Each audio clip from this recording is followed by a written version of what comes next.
I want to clarify on the photographs circulating on social media of me and Mzee Museveni. These pictures were taken while I was on my official duty as guild president.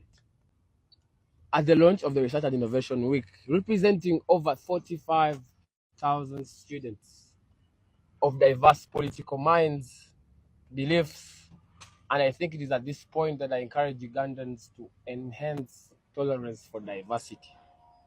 Unfortunately, they have stirred the storm among the general public, my family, and students.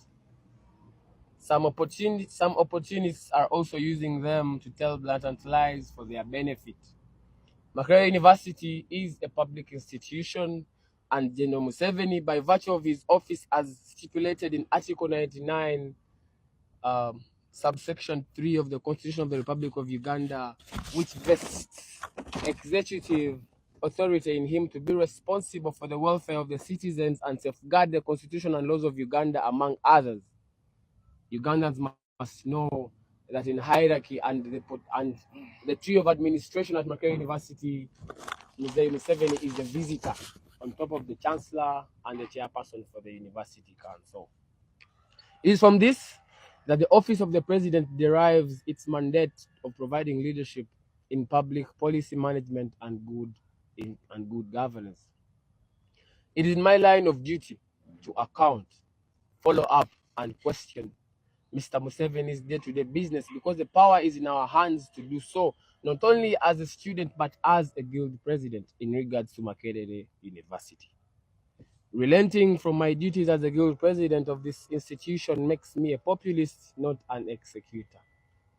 As a moralist in the same sense, I am equally disturbed by the prevailing injustice in our country, which is attributed to the current regime.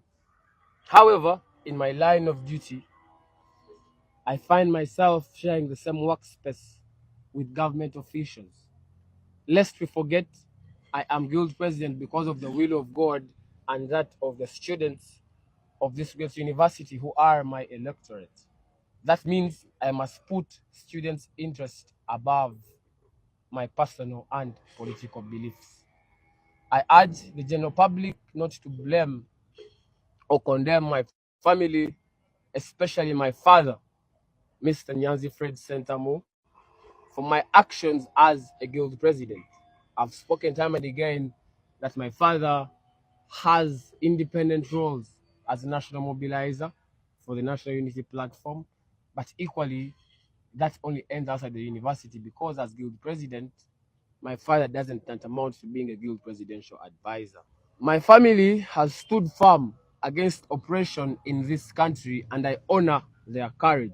The pictures in circulation should not be interpreted as a mode of betrayal to some people of our shared values, but as a consequence of balancing personal beliefs with public responsibility, which I independently sought for. When I took up this responsibility, I was well aware of the burdens that were to come along with it. Therefore, I remain committed to the values of truth, justice, and servant leadership.